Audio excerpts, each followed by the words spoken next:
Hey, what's up guys? So in this video, we will see how to enable and disable swipe down for notifications panel on any Samsung phone. Now to do that, just open the settings app on your smartphone. Now from here, just scroll down and tap on home screen. Now from here, just scroll down and make sure you enable swipe down for notifications panel.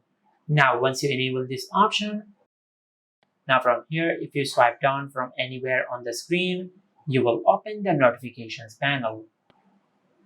Now to disable this option on your smartphone, just open the settings app and disable this toggle.